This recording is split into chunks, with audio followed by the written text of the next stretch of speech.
asetat oikea pohje ja hellität. Ja sitten taas puoli pidätte ulkoa. Ja teet vaan aina useammin niitä siirtymisiä, kun sä oot niin lähellä. Koska muuten se jolkottaa sen Laura-hevosen perässä. Se on hyvä tommonen tuntsarimuudi, kun se ottaa sieltä magneetin edessä menevän perästä. Mutta sä et ole nyt mikään tuntsariratsastaja, niin sun pitää nyt vähän saada se siitä hallintaa. Et sä hallitset sen linjan ja sen askellain ja sen siirtymisen ja ne käynnit. Parempi esiin. On koko ajan Essi keskityt niin sun käsiin. Ravirytmi on Essi aika hyvä. Samoin Lauralla on parempi.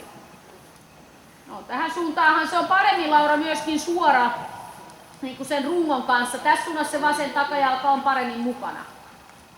Vaikka varmasti se on niin kuin vino se hevonen tässäkin suunnassa, mutta se on niin kuin näennäisesti suora.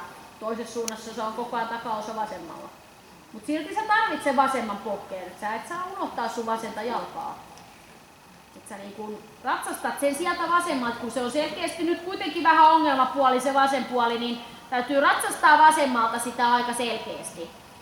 No, vähän rentoutetaan ja sun hartioita sinne taakse. Ja taas se oikea kylkianja menee vähän kasaan. Venytät sun oikein kyljen pitkäksi, niin että sä pääset sen lantion kanssa vähän sinne oikealle. Siinä olisi Laura aika hyvä ravi. Noin, ja silloin taas vähän lyhyt, noin sinne päin se kaula. Se ei tule taas vähän lyhyeksi. Ja sit istuttaa siellä sen ympäri. Ravi olisi aika hyvä. Okei, kaikki tekee vielä yhden siirtymisen. Siinä on aika hyvä, Laura.